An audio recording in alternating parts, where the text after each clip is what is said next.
nós precisamos entender em que momento estão os preços dos fretes diante dessa dificuldade de comercialização de origem grãos aqui no Brasil em função dos preços baixos. Para nos ajudar com essa análise, o pesquisador da Exalc-Log, Fernando Bastiani, está conosco no Bom Dia Agronegócio. Fernando, é sempre um prazer recebê-lo aqui no Notícias Agrícolas. Pela primeira vez no Bom Dia Agro, seja bem-vindo.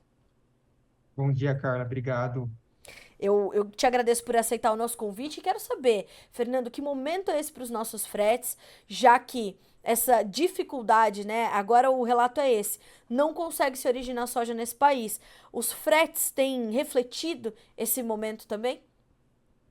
Carla, sim. Então, os fretes, eles, pelo que a gente vem observando aqui com as pesquisas do Cifreca aqui, os preços de fretes no Brasil, eles estão no momento aí de baixa, tá? Então, reflexo muito do que você falou, dessa dificuldade de originação. Então, isso é um fator importante. O produtor ali, com a sua margem bastante reduzida, ele está num momento de retração de comercialização, tá? Então, quando a gente olha aí para o fluxo final ali dos grãos, principalmente da soja agora, a gente vê um movimento aí de baixa demanda por transporte, tá?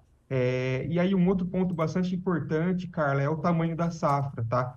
Então, se a gente olha a safra passada ali, que basicamente foram produzidas 155 milhões de toneladas, esse ano a gente já observa aí nesse início aí de colheita aí já passou da metade, então já é possível observar que haverá sim uma quebra expressiva, tá? A gente está falando aí por enquanto, pelas nossas expectativas aí de cerca de 7 a 8 milhões de toneladas a menos do que no ano passado, mesmo com o incremento de área que a gente teve esse ano, tá? Então, assim, isso acaba refletindo na demanda por transporte, porque tem-se uma necessidade menor de caminhões ali para abastecer ali as atividades de colheita nas fazendas, tá? Então, isso, somado a essa retração de comercialização e dificuldade de se ter aí uma demanda por transporte no fluxo final, aí, principalmente para os portos, é, esse cenário ele vem refletindo em preços de fretes menores esse ano, tá? Então, assim, se a gente compara, por exemplo, Sorriso e Itaituba, que é uma rota importante aí de exportação de grãos aí do Mato Grosso para o Arco Norte, a gente está falando aí num frete de cerca de 15 a 20% menor do que um período de pico de safra do ano passado, tá? Então, assim, é um impacto bastante expressivo, tá? Os preços de fretes, eles estão bastante reduzidos. E aí, um outro fator que também acaba colaborando com isso é esse pequeno atraso que a gente teve da colheita em algumas regiões, tá? Então, o preço do frete, ele ainda não chegou no seu pico, tá? A gente espera que ele suba um pouco ainda mais, tá? Principalmente agora, nessa segunda quinzena de fevereiro e também na primeira quinzena de março, aí, com o início das atividades nas regiões norte e nordeste, um pouquinho do Rio Grande do Sul, tá? Então, assim, ainda a gente tem uma expectativa de que o preço ele suba um pouco mais. Mas, assim, se a gente compara, e principalmente com a safra anterior, é um preço que está aí, lógico que varia de rota a rota, mas se a gente avalia aí o mercado de maneira global, cerca de 15 a 20% a menos do que no ano passado, tá? Ai, E aí também um outro ponto de atenção é com relação ao preço do combustível, tá? Então, assim, se a gente compara com o finalzinho de 2023, a gente também teve uma pequena redução do preço do óleo diesel no Brasil, tá? A gente está falando aí cerca de 10, 12 centavos, tá? Na média Brasil. Então, assim, é um outro fator que também acaba por não pressionar tanto, assim, o mercado de transporte. quando a gente pensa nesses 15 a 20% menores, Fernando, a gente está falando de um preço em que patamares? Numa rota como essa de Sorriso e Itaituba? Ó, Carla, para você ter ideia, hoje a Rota Sorriso Itaituba, aqui pelos nossos números, fechou essa segunda quinzena agora de fevereiro na média de R$ 265 por tonelada, tá? Tá, Esse mesmo frete no ano passado, ele quase bateu os R$ 320 por tonelada. tá. Então, assim, é uma redução bastante expressiva, se a gente sim compara com a safra anterior.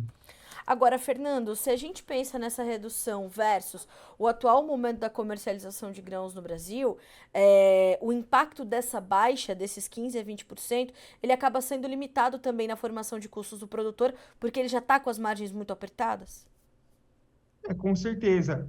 Acaba aliviando um pouco para o produtor, né? Porque, no fim das contas, ele vai ter ali um custo de frete reduzido quando ele for vender o seu produto, tá? Independentemente se ele mesmo contrata o transporte ou se ele vende para uma trading, ele vai acabar tendo um desconto menor. Então, isso acaba, de certa forma, ajudando um pouco ali o fôlego ali da sua margem.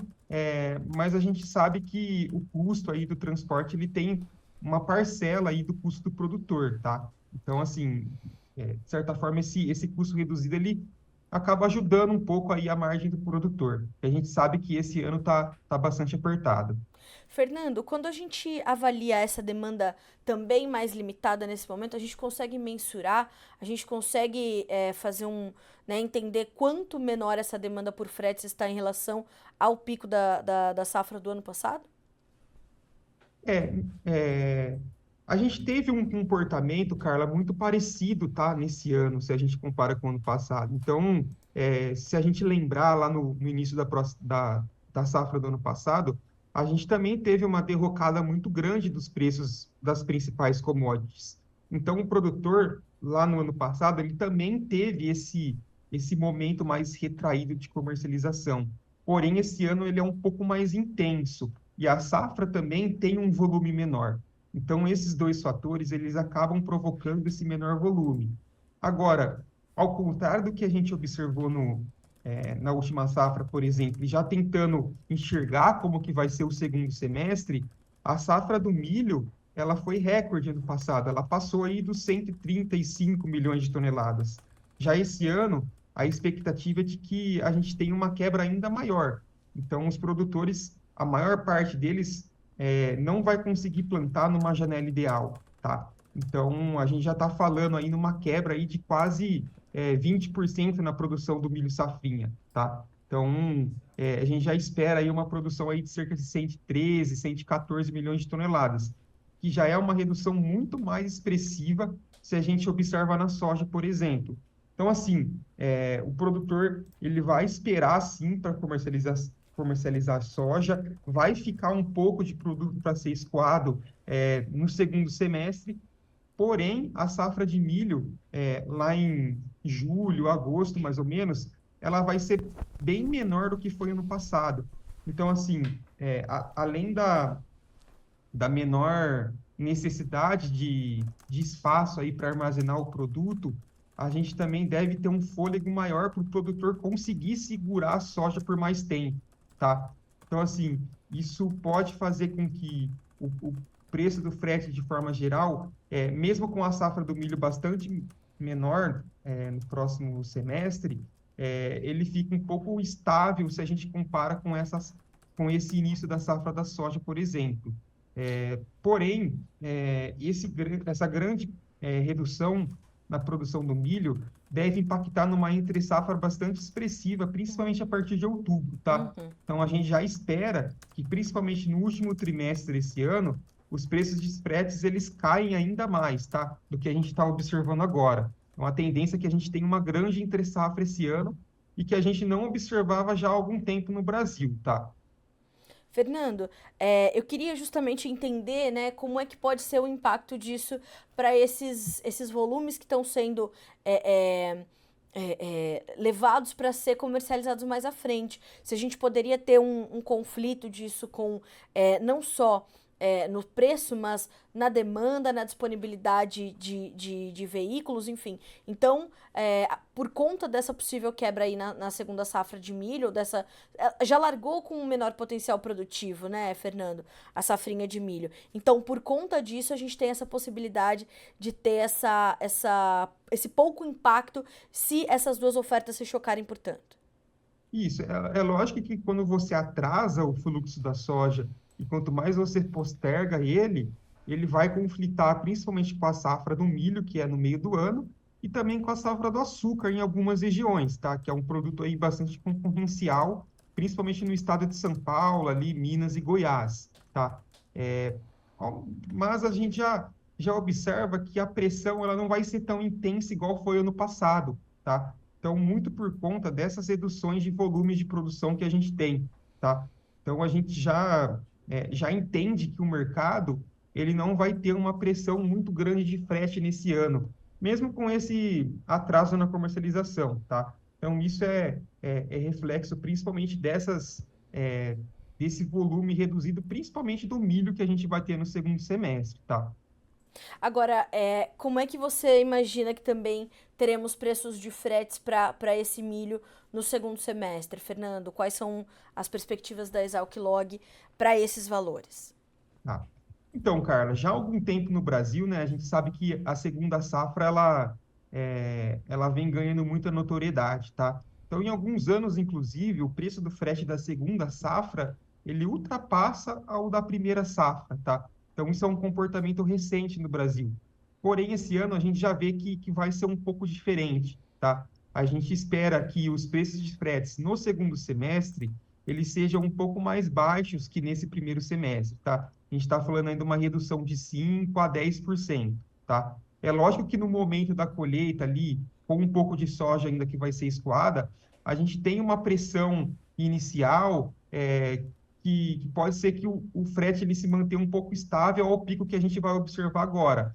Mas quando a gente passar pelo período de colheita, com certeza a gente deve observar fretes aí cerca de 5 a 10% menores do que a gente está observando nesse primeiro semestre, tá? Então, essa é a nossa expectativa aí para o segundo semestre. Ou seja, a gente tende a fechar 2024 com preços menores, inevitavelmente, em relação aos últimos anos, quando a gente olha para os fretes, então, né, Fernando? Isso, exatamente. Tá. Agora, Fernando, a gente, quando esses preços voltarem a subir, né? Você falou que ainda há a perspectiva de que eles subam um pouco mais. Ainda assim, eles vão encontrar patamares onde os produtores também ainda conseguirão respirar um pouco melhor diante desses preços menores para os seus produtos, em especial soja e milho. Isso. Então, Carla, é como eu comentei lá no início, né? A gente está com um preço aí cerca de 17% mais baixo do que a safra passada, tá? Então, assim, dificilmente o preço ele vai subir num patamar que vai ultrapassar o preço do ano passado, tá? Então, assim, a expectativa é de que sim, suba um pouco mais aí, mas essa diferença aí eu acredito que não deve, por exemplo, ser menor do que 10%, tá? Tá. Então, essa é um pouquinho da expectativa. Tá certo. Bom, Fernando, quero muito te agradecer pelas informações, pela companhia conosco aqui no Bom Dia Agronegócio. A gente vai continuar monitorando esses preços, monitorando essas informações para entender como isso vai acontecer. É importante que a gente traga essa perspectiva para o produtor. Para a gente finalizar o nosso comentário e a nossa conversa de hoje, eu queria saber se você consegue trazer alguma orientação para o produtor que está nos acompanhando, nos ouvindo e ainda vai precisar fazer a contratação desses fretes, já que ele está segurando ainda um pouquinho os seus negócios. Carla, a orientação é que o produtor, quando ele pensa na sua comercialização, é lógico que é, a gente já há algum tempo no Brasil, o impacto do transporte ele vem reduzindo, né? Principalmente com o aumento do preço das commodities, né? Então, assim, é, é, é é óbvio que a gente recomenda principalmente com esses períodos de margem curta, que se aproveite um período que tenha um preço de frete menor, tá? Então, assim, como eu falei, o segundo semestre ele tende a ter uma demanda global de transporte menor, tá? Então, assim, se o produtor ele tiver também essa oportunidade de conseguir armazenar o seu produto e comercializar, principalmente lá no final do ano, ele possivelmente vai aproveitar um preço de frete mais baixo, tá? Fernando, de novo, quero muito te agradecer pelas informações e agora também pelas orientações, né? a audiência está aqui ouvindo tudo para fazer suas contas e começar a tomar suas decisões. Eu estava dando justamente essa notícia antes da gente chamar você para conversa sobre essa dificuldade de originação da soja, né? Já é uma realidade no Brasil todo e nós sabemos que isso tende a continuar. Então, obrigada mais uma vez. Suas informações são muito preciosas para a nossa audiência. Obrigado, Carla. Agradeço o espaço aí e podem contar conosco, tá? Muito obrigada e vocês conosco. Até a próxima, um abraço. Abraço, tchau, tchau. Tchau, tchau.